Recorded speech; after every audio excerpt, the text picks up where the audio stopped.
پیارے دوستو، جیسا کہ آپ دیکھ رہے ہیں میرے بائیں ہاتھ میں ہے کولگیٹ کا ٹوتھ پیسٹ اور برش جس سے ہم دانتوں کی صفائی کرتے ہیں، اور میرے دائیں ہاتھ میں ہے مسواک۔ الحمدللہ اس سے بھی دانتوں کی صفائی بڑی اچھی ہوتی ہے اور مسواک کرنا سنت بھی ہے۔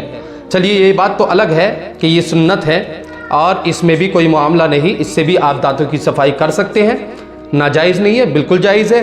آپ 11 مہینے کرتے ہیں، لیکن رمضان میں روزے کی حالت میں جب ہم ہوتے ہیں تو ہمارے بہت سارے نوجوان، ہمارے بھائی دوست احباب کبھی کال کے ذریعے کبھی فیس ٹو فیس ہم سے یہ مسئلہ اکثر معلوم کرتے رہتے ہیں کہ حضرت یہ بتائیے کیا روزے کی حالت میں اس کولگیٹ ٹوتھ پیسٹ سے یا کسی پاؤڈر سے دانتوں کی صفائی کر سکتے ہیں؟ روزے پہ کوئی فرق پڑے گا یا نہیں؟ اور دوسری طرف مسواک کرنے سے روزہ ٹوٹے گا یا نہیں؟ آئیے ان دونوں ہی باتوں کا جواب اس شارٹ ویڈیو میں آپ کو دینے کی کوشش کر رہا ہوں، بڑے سادہ انداز میں۔ ویڈیو میں آخر تک بنے رہیں۔ ہم جواب کی طرف بڑھتے ہیں، اس سے پہلے اپنے بھائی کا نام جان لیجیے۔ میرا نام ہے ارمان رضا مراد آبادی۔ پیارے دوستو، السلام علیکم ورحمۃ اللہ وبرکاتہ۔ امید ہے آپ حضرات خیر و عافیت سے ہوں گے۔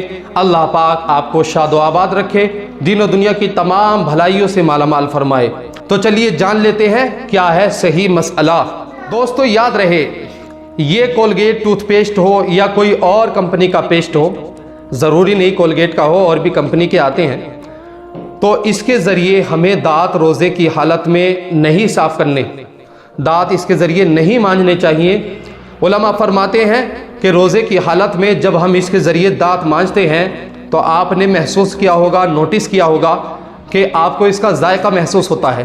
ایک طرح کا ذائقہ ہمارے منہ کے اندر محسوس ہم کرتے ہیں، اور اکثر ایسا دیکھا گیا کہ حلق سے اس کے اثرات اور ذرات بھی نیچے اتر آتے ہیں، تو ہمارے پیٹ میں اس کے ذرات بھی چلے جاتے ہیں۔ یاد رکھیے مسئلہ یہ ہے، روزے کی حالت میں ہمیں کولگیٹ ٹوتھ پیسٹ یا کوئی بھی اور منجن سے دانتوں کی صفائی ہرگز نہیں کرنی۔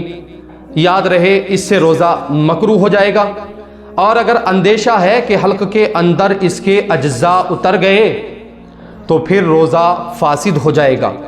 جی ہاں، فاسد مطلب روزہ نہیں ہوگا، اس کی قضا کرنا لازم ہوگا، اس کے بدلے میں ایک روزہ ہمیں رکھنا پڑے گا، جبکہ کفارہ لازم نہیں، ایک روزہ رکھنا ہے بس۔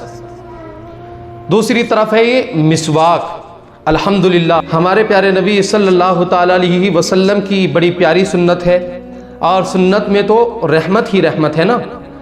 روزہ ہو یا نہ ہو آپ مسواک کریں، اس کے فائدے آپ کو دیکھنے کو ملیں گے۔ آپ کے دانتوں کی صفائی بھی اچھی ہوگی، اور اس سے بہت سارے جو دانتوں کے روگ ہوتے ہیں نا نئے طریقے کے، وہ اس سے ختم ہوتے ہیں، مسوڑے مضبوط ہوتے ہیں، دانت سفید ہوتے ہیں۔ بہرحال مسئلہ یہ ہے، روزے کی حالت میں ٹوتھ پیسٹ نہیں کرنا چاہیے، اس سے روزہ فاسد ہو سکتا ہے، اور مسواک روزے کی حالت میں کرنا جائز ہے، اس میں کوئی حرج نہیں، چاہے مسواک گیلی ہو یا سوکھی ہو، صبح کریں شام کریں، روزے پر کوئی فرق نہیں پڑنے والا۔ امید ہے آپ کو یہ مسئلہ اچھے سے سمجھ آ گیا ہوگا۔ اللہ پاک کی بارگاہ میں دعا ہے ہم تمام کو روزے کی تمام صحت ادا کرنے کی توفیق عطا فرمائے، روزے کا حق ادا کرنے کی توفیق عطا فرمائے۔ اللہ پاک ہمارے روزوں کو اپنی بارگاہ میں قبول فرمائے، آمین یا رب العالمین۔